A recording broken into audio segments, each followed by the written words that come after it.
नमस्ते दोस्तों, simplifying GST has been the mantra over my YouTube channel. दोस्तों आज मैं बात करने वाला हूं आपके साथ तीन सर्कुलर की, सर्कुलर नंबर 234, सर्कुलर नंबर 235 और सर्कुलर नंबर 236। ये तीनों के तीनों सर्कुलर 11 अक्टूबर 2024 को सीबीआईसी के द्वारा इशू किए गए हैं। सबसे पहले मैं डिस्कस करने वाला हूँ आपके साथ सर्कुलर नंबर 234।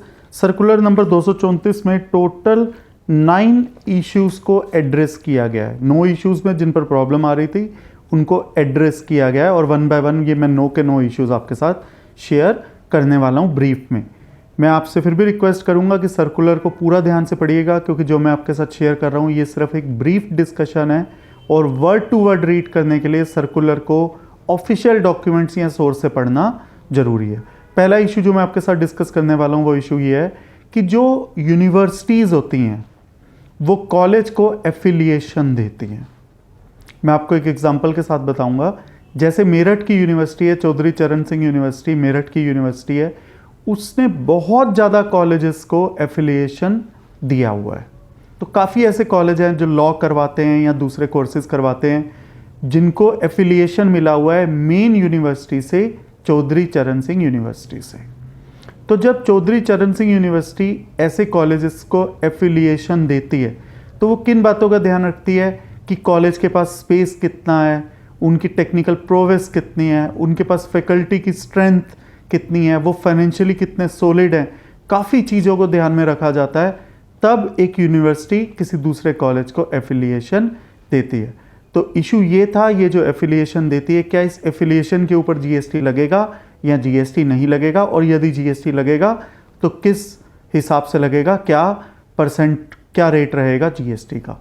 सबसे पहला प्रश्न तो ये है कि क्या ये एजुकेशनल सर्विस के अंदर फॉल करता है, क्योंकि हमने देखा है एजुकेशन के ऊपर जीएसटी नहीं है। पर ध्यान देने वाली बात यह है कि जब यूनिवर्सिटी किसी कॉलेज को एफिलिएशन दे रही है तो जो सप्लायर है वो यूनिवर्सिटी है और जो रेसिपिएंट है वो कॉलेज है। तो कॉलेज जो कंसिडरेशन दे रहा है मेन यूनिवर्सिटी को, वो ऑन अकाउंट ऑफ एजुकेशन नहीं दे रहा, वो इसलिए दे रहा है कि उसको वहाँ से एफिलिएशन मिल रही है। और ये किसी भी तरह से इसको ये नहीं माना जा सकता कि ये कंडक्ट ऑफ एग्जामिनेशन है या ये service related to admission of students है, because this is between university and college, hence it is subject to 18% GST. First issue answered. Second issue ये है कि जो सेंट्रल गवर्नमेंट या स्टेट गवर्नमेंट है ये स्कूल्स को एक्रेडिशन देती है। जैसे सीबीएसई वाले अपना एग्ज़ाम कराते हैं तो बहुत ज़्यादा स्कूलों को एक्रेडिशन मिल जाता है सीबीएसई से। तो जो सेंट्रल या स्टेट गवर्नमेंट है जो एक्रेडिशंस देते हैं स्कूल्स वगैरह को और जो एफिलिएशन देते हैं अपने नाम का, क्या ये जीएसटी के दायरे में है या जीएसटी के दायरे में नहीं है।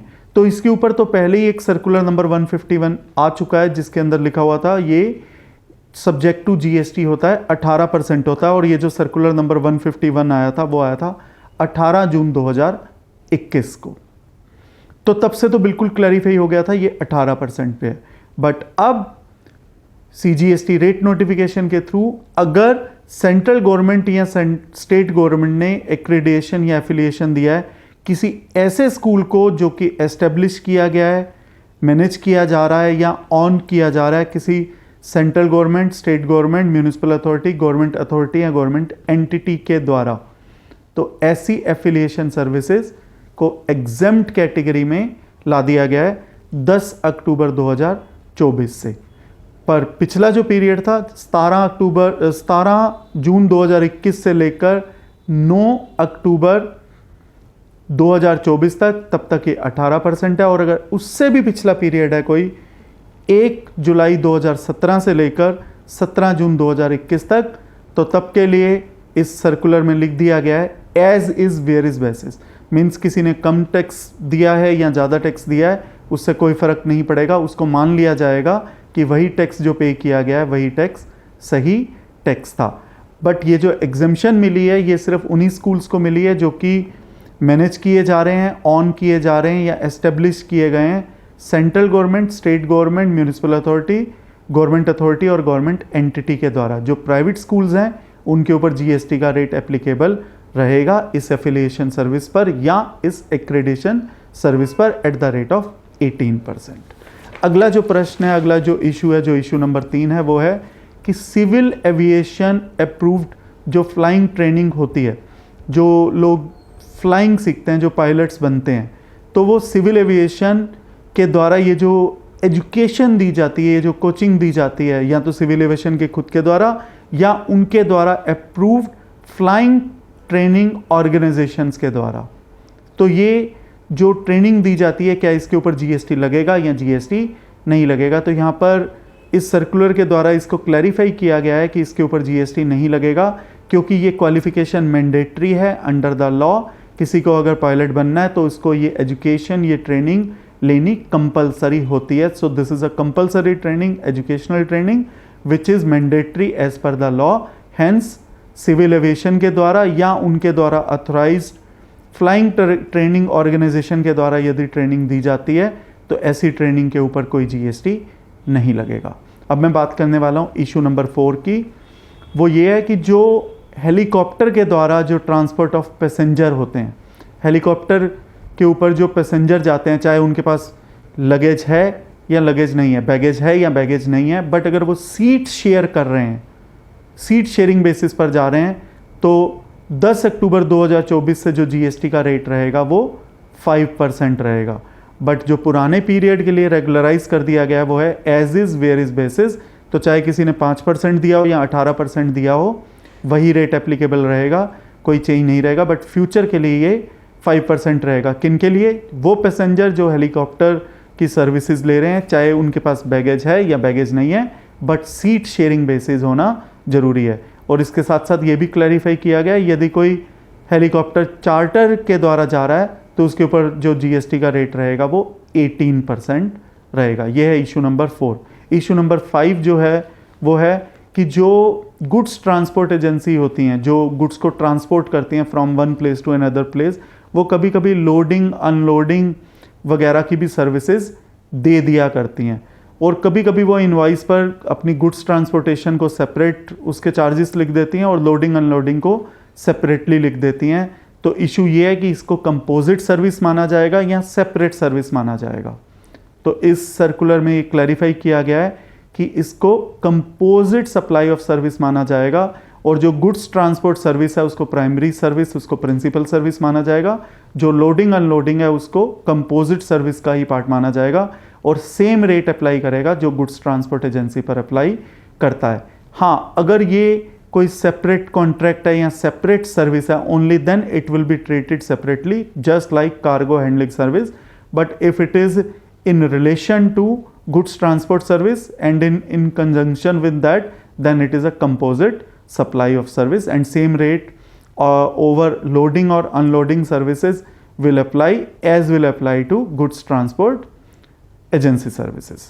जो इशू नंबर 6 है वो ये है, जो फॉरेन एयरलाइन कंपनीज हैं, यदि उन्होंने अपने रिलेटेड पर्सन से या किसी एस्टेब्लिशमेंट से जो एस्टेब्लिश्ड है आउटसाइड इंडिया, यदि कोई सर्विस ली है और विदाउट कंसिडरेशन ली है, तो 10 अक्टूबर 2024 से इसको एग्जेम्प्ट कर दिया गया है।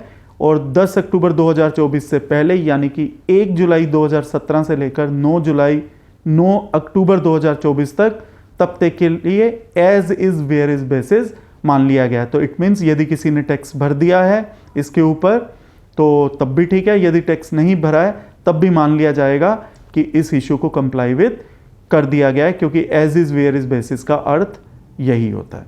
इशू नंबर 7 ये है, यदि किसी ने प्रेफरेंशियल लोकेशन चार्जेस पे किए हैं, यदि किसी ने कोई फ्लैट खरीदा है और अभी वो फ्लैट बन रहा है, अभी वो अंडर कंस्ट्रक्शन में, और वो किसी कस्टमर की ये भी रिक्वायरमेंट रहती है कि मुझे इस लोकेशन पर फ्लैट चाहिए, तो कभी कभी बिल्डर्स उनसे प्रेफरेंशियल लोकेशन चार्जेस भी ले लिया करते हैं। इसके ऊपर जीएसटी का रेट वही अप्लाई होगा जो कि कंस्ट्रक्शन सर्विसेज पर अप्लाई होता है, क्योंकि इसको कंपोजिट सप्लाई माना गया है। ये इशू कोई नया इशू नहीं है, ये पहले भी काफ़ी जगह एड्रेस हो चुका है, क्योंकि इसको नेचुरली बंडल्ड माना जाएगा along with part of construction services, but तब जब फ्लैट अभी पूरी तरह से बना नहीं है। क्योंकि अगर फ्लैट पूरी तरह से बन ही चुका है तब वो इमूवेबल प्रॉपर्टी हो जाता है, तब जीएसटी के परव्यू से वो फ्लैट बाहर हो जाता है। ये इशू नंबर 7 है जो कि इस सर्कुलर नंबर 234 में एड्रेस किया गया है। अगला इशू है इशू नंबर 8 और वो ये है कि जो इलेक्ट्रिसिटी कंपनीज होती हैं जो ट्रांसमिशन या डिस्ट्रीब्यूशन देती हैं, वो कभी कभी स्पोर्ट्स सर्विसेज भी दिया करती हैं, जैसे कि वो मीटरिंग इक्विपमेंट को दिया करती हैं रेंट पर, वो शिफ्टिंग में हेल्प करती हैं मीटर को अगर एक जगह से दूसरी जगह शिफ्ट करना हो, या ऐसे इलेक्ट्रिसिटी कंपनीज कभी कभी बिल को डुप्लीकेट सेकंड बिल इशू कर दिया करती हैं और उसके बदले उनसे कुछ चार्जेस ले लिया करती हैं। तो ऐसी सर्विसेज को एग्जेम्प्ट कर दिया गया है 10 अक्टूबर 2024 से। इसके लिए CGST रेट की नोटिफिकेशन ऑलरेडी इशू की जा चुकी है।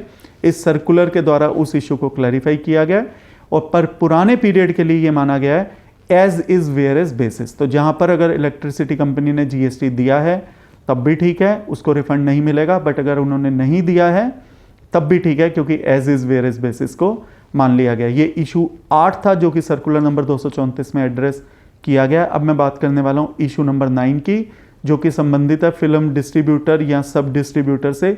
यहाँ पर मैं 2 एंट्रीज की बात करूँगा कि जो मोशन पिक्चर्स, चाहे वो वीडियो टेप हों या टेलीविज़न प्रोग्राम डिस्ट्रीब्यूशन सर्विसेज हों, इनके ऊपर जो GST का रेट था वो 18% था 1 जुलाई 2017 से लेकर 30 सितंबर 2021 तक।